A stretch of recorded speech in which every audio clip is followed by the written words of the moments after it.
So present బాలకృష్ణకి పొగరు అని చెప్పేసి చాలా మంది అంటూ ఉంటారు. అవును. అయితే దానిపైన ఆయన ఎప్పుడు కూడా ఎక్కువ రియాక్ట్ అవ్వరు. కానీ హ్మ్. మన డాకు మాలకి సంబంధించిన మీటింగ్ లో అయితే అవును నాకు పొగరే అన్నట్టుగా కొంచెం అవును. ఎటకారంగా అయితే కూడా మాట్లాడారు. డాకు మహారాజ్ సినిమా అనేది సంక్రాంతికి వచ్చిన 3 సినిమాలలో గేమ్ చేంజర్ కన్నా కొంచెం బెటర్ టాకే వచ్చిందని చెప్పుకోవచ్చు.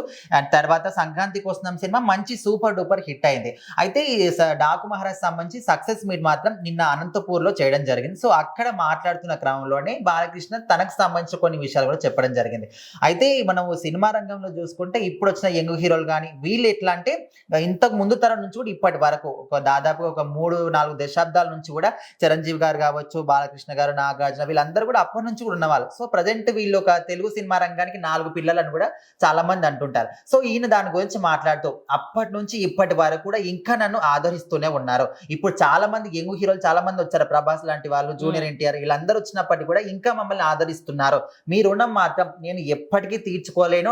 నా కొన ఊపిరి ఉన్నంత వరకు కూడా నేను సినిమాలు చేస్తూనే ఉంటాను, మిమ్మల్ని అలరిస్తూనే ఉంటాను అనే విధంగా చెప్పి తర్వాత చాలా మంది కూడా బాలకృష్ణకు పొగరు అని ఉంటారు. నాకు ఎందుకు పొగరు ఉండదు, నన్ను చూసుకొని నాకే పొగరు అనే విధంగా కూడా ఆయన చెప్పడం జరిగింది. అసలు సినీ రంగానికి సంబంధించి ఏ హీరో అయినా కూడా హీరో అంటే హీరోగా ఉండడం తప్ప ఇంకా ఏ ఇతర పనులు తెలియవు అంటే వాళ్ళు ఖచ్చితంగా సినిమా ఇండస్ట్రీ పైన ఆధారపడతారు. ఎగ్జాంపుల్ ఇంకా చాలా మంది హీరోస్ ఉన్నారు.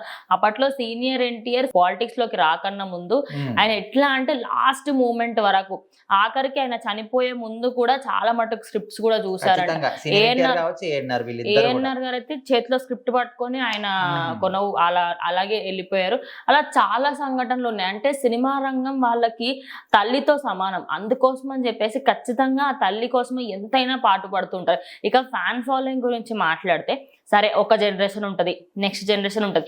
ఇప్పటి తరం వాళ్ళకు కూడా బాలయ్య అంటే ఒక క్రేజ్. ఆయన మాటలన్నా ఆయనకి సంబంధించి ఆయన డైలాగ్స్ అయినా ఇప్పటికీ కూడా ప్రతి ఒక్కరికి గుర్తొచ్చేది ఏంటంటే ఎప్పుడైతే పూజా కార్యక్రమం స్టార్ట్ అవుతుందో ఆ రోజు ఫస్ట్ డైలాగ్ కంప్లీట్ లైన్ చెప్తూ ఉంటారు. ఇప్పటివరకు ఏ హీరోలు కూడా అంత ధైర్యంగా ఒక సెట్ లోకి వచ్చి కొంచెం తడబడినప్పటికీ కూడా పర్ఫెక్ట్ గా ఆయన చేయగలిగినంత మాత్రం ఆ పూజా కార్యక్రమంతోనే కొంచెం మంచి బూస్టప్ ఇస్తారన్నమాట.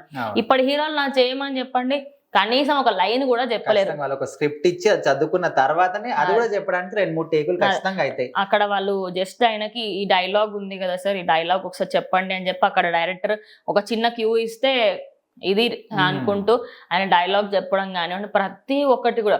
ఇంకోటి ఏంటంటే ఆయన తీసుకునే సినిమా కంటెంట్ కూడా ఇప్పటి జనాలకి నచ్చుతుంది, అప్పటి అంటే మన ఓల్డ్ జనరేషన్స్ ఉంటారు కదా వాళ్ళందరికీ కూడా నచ్చుతుంది. ఎందుకంటే అరే ఓకే ఫ్యాక్షనిజం అనేది ఇప్పటి టాపిక్ కాదు, ఎప్పటి నుంచో ఉంది. అరే ఈ ఫైట్స్ ఉంటే అవి నిన్న మొన్న నుంచి స్టార్ట్ అవ్వలేదు, ఎన్నో తరాల నుంచి గొడవలు పడుతున్నారు.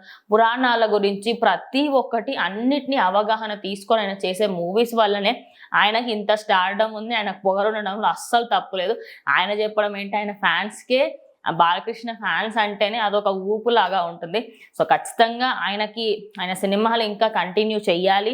ఆయన అటు పాలిటిక్స్లో ఇటు సినిమాలు రెండు మేనేజ్ చేస్తున్న ఏకైక లీడర్ అంటే ఖచ్చితంగా ఆయన్నే అని చెప్పొచ్చు. ఇప్పుడు ఇంకా చాలా మంది మన పవన్ కళ్యాణ్ గారు ఉన్నారు, కానీ అటు పాలిటిక్స్లో ఎక్కువగా ఉండాల్సిన పరిస్థితి వస్తుంది.